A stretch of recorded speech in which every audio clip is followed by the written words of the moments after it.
Assalamualaikum dan selamat sejahtera murid-murid. Hari ini kita akan sambung pelajaran kita unit 14 Temi Tanah Airku dengan tajuk hanya hari ini ialah Karya Seni Negaraku Kata Ganda Penuh. Baik, hari ini kita akan belajar tata bahasa tentang kata ganda penuh. Baik, kata ganda ni pernah kita belajar bersama-sama di dalam kelas dahulu. Jadi hari ini saya harap awak dapat ingat semula dan mantapkan penggunaan kata ganda awak. Baik, mari kita tengok apakah objektif kita hari ini. Hari ini kita akan menggunakan kata ganda penuh mengikut konteks. Baik, ini adalah objektif kita. Mari kita teruskan. Apa yang kita katakan dengan kata ganda penuh? Mungkin ada kalangan awak yang mungkin ingat tak ingat apa itu kata ganda penuh.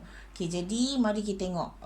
Kata ganda penuh ialah proses menggandakan keseluruhan kata dasar. Ingat ya, kata ganda penuh ialah proses menggandakan keseluruhan proses kata ganda. Kata dasar ni. Maksudnya satu perkataan tu kita akan ulang 2 kali. Itu maksudnya ganda. Ganda mas. Baik.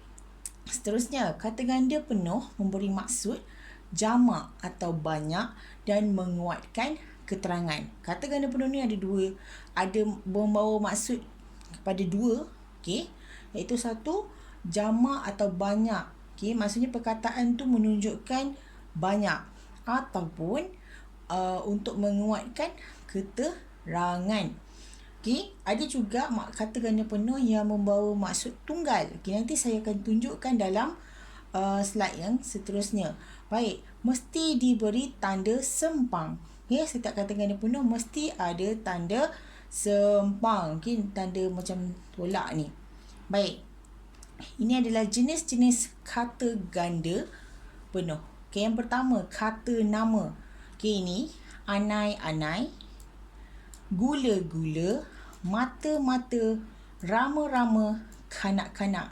Ini membawa maksud tunggal, seekor anai-anai. Maksudnya anai-anai ni ada seekor anai-anai. Kata tunggal lah membawa satu, membawa maksud satu. Gula-gula pun bukannya banyak tapi hanya satu gula-gula. Mata-mata. Apa ini mata-mata? Mata-mata ni adalah polis. Ataupun orang penyiasat dan sebagainya lah. Mata-mata penyampai. Rama-rama semua tahu. Kanak-kanak. Macam awak, kita tak panggil kanak, kita panggil kanak-kanak. Walaupun awak seorang ataupun ramai, kita panggil kanak-kanak. Baik, mari kita tengok contoh ayat.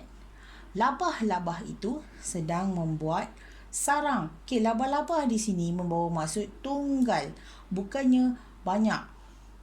Tunggal maksudnya satu dan seekor. Maksudnya seekor labah-labah itu sedang membuat sarang. Kalau kita nak bawa maksud banyak, boleh juga kita akan tambah kata bilangan dekat sini. Kalau kita nak tunjukkan banyak, kita akan tambah kata bilangan di sini. Contoh, kalau kita nak kata banyak di sini, kita akan tambah berapa? 3 ekor labah-labah itu sedang membuat sarang. Itu membawa maksud jamak, banyak. Tetapi kalau kita buat madam saya, kalau kita nak cakap dia tunggal, kita tak perlu tulis 3 ekor. Kita hanya tulis labah-labah itu sedang membuat sarang. Jelas ya? Baik, yang seterusnya, kata adjektif. Kata adjektif ni adalah kata sifat. Besar-besar, cantik-cantik, mahal-mahal, murah-murah. Ini menunjukkan sifat sesuatu benda besar. Maksudnya benda yang diperkatakan itu besar-besar, sangat besar. Cantik-cantik, mahal-mahal, murah-murah. Baik, kita tengok contoh ayatnya. Buah di dusun itu besar-besar. Ini salah saya salah bukan yang salah perkataan. Maafkan saya, abaikan yang ini. Okey, buah di dusun itu besar. Ya. Okey, kita tengok contoh yang jenis yang ketiga, iaitu kata kerja, baring-baring, duduk-duduk, makan-makan, tidur-tidur. Ini adalah perbuatan. Ya. Okey. Ibu dan kakak duduk-duduk sambil berbual di beranda. Okey. Jenis yang keempat, kata keterangan. Okey, betul-betul, erat-erat, hampir-hampir, jarang-jarang, pagi-pagi. Menerangkan sesuatu. Kita nak terangkan sesuatu. Contoh di sini, Aidil hampir-hampir dilanggar lori semasa dia sedang menunggu ayahnya di tepi jalan. Ayat di sini menunjukkan maksud Aidil ni, okey, hampir dilanggar. Maksudnya nyaris-nyaris, hampir-hampir. Okey, dia dilanggar lori hampir. Tapi hampir di sini, adakah dia dah dilanggar lori? Tak, dia tak dilanggar, tetapi nyaris dilanggar lori semasa dia sedang menunggu ayahnya di tepi jalan. Itu maksudnya kata keterangan, menerangkan sesuatu keadaan. Okey, yang terakhir, kata nama terbitan. Okay, di mana kita gunakan imbuhan. Kita letakkan imbuhan di depan kata dasar. Macam ni soal, soalan. Kerja, pekerja. Ini kata nama terbitan.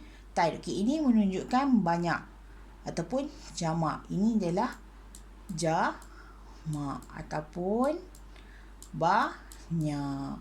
Okay, ataupun banyak. Okay, untuk ni banyaklah. Okay, ini adalah tunggal. Okay, seterusnya. Contoh maksud ni. Pekerja-pekerja kilang itu pulang ke rumah menaiki bas. Okay, jelas Okay. Jadi kata ganda penuh ni tak semuanya membawa maksud banyak. Tak semuanya membawa maksud tunggal. Dia ada jenis-jenisnya. Baik. Okay, sekarang saya nak awak buka buku teks awak dan buka muka surat 99. Okey. Okey, ini tajuk kita hari ini. Karya seni negaraku. Cikgu Hazim menampal gambar bangunan-bangunan bersejarah pada papan putih. Cikgu Hazim menerangkan cara menghasilkan montaj kepada murid-murid di dalam kelas. Okey, daripada ayat keterangan ini, bangunan-bangunan, murid-murid. Ini kata ganda penuh yang menunjukkan apa? Jamak ataupun banyak. Okey, bangunan-bangunan. Dekat sini ada 3 jenis bangunan yang Cikgu Hazim tampal, iaitu Menara Sultan Abdul Samad, Menara Condong Teluk Intan dan Kota Formosa. Baik. Okay, awak rasa, ini soalannya. Apakah nama bangunan-bangunan bersejarah ini? Okay, Cikgu Hazim menyoal anak murid beliau.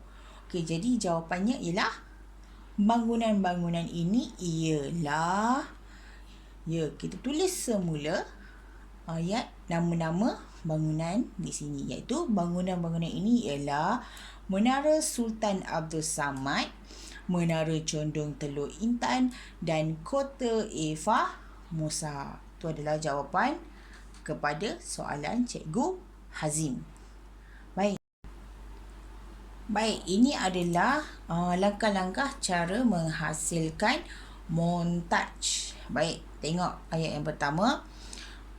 Okey, kejap. Bagi saya buka highlighter saya. Yang kuning lah. Okey, mula-mula kenal pasti huruf-huruf dan yang diperlukan. Kemudian, guntingkan itu dengan berhati-hati. Seterusnya, tampalkan huruf-huruf dan gambar-gambar yang telah digunting pada kertas lukisan. Hias montaj dengan kertas-kertas berwarna atau daripada dan surat khabar. Akhir sekali, tampalkan yang telah siap di sudut hasil kerja murid. Baik, dia beri jawapan di sini iaitu montaj, bahan-bahan, gambar-gambar, majalah-majalah, perkataan. Kelima-lima jawapan ni menunjukkan kata ganda penuh yang membawa maksud jamak ataupun banyak. Ya. Okey, di sini mula-mula. Okey, mula-mula ini adalah kata ganda penuh apa?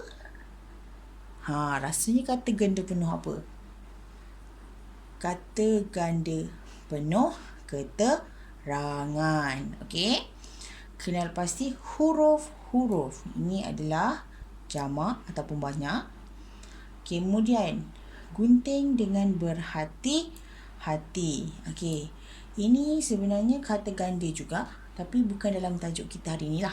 Okey. Ini kata ganda juga. Kata ganda penuh berimbuhan terbitan ni. Okey. Kemudian kini ada lagi huruf-huruf. Seterusnya gambar. Ini pun membawa maksud banyak ya. Okey, gambar-gambar. Kertas berwarna. Okey, ataupun kertas. Ini pun jamak, bawa maksud banyak ya, banyak kertas. Okey, ada lagi? Okey, tak ada. Baik. Sekarang boleh tak awak isi tempat kosongnya? Okey, kita akan buat sama-sama. Mula-mula kenal pasti huruf-huruf dan apa?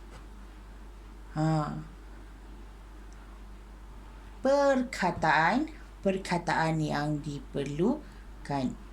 Kemudian guntingkan bahan-bahan itu dengan berhati-hati. Seterusnya, tampalkan huruf-huruf dan gambar-gambar yang telah digunting pada kertas lukisan. Hias montaj dengan kertas-kertas berwarna atau gambar-gambar daripada majalah-majalah dan surat khabar. Akhir sekali, tampalkan montaj yang telah siap di sudut hasil kerja murid. Ada tak yang jawapannya betul? Adakah tekaan awak betul macam jawapan saya? Okey. Baik. Awak tak perlu buat yang ini. Okey, sebab saya ada tugasan lain untuk awak. Jangan risau.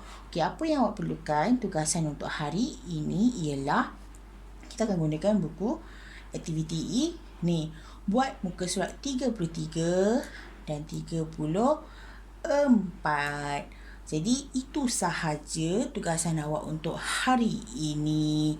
Okey, sekian sahaja daripada saya. Kita jumpa untuk kelas yang seterusnya. Sekian. Assalamualaikum dan bye.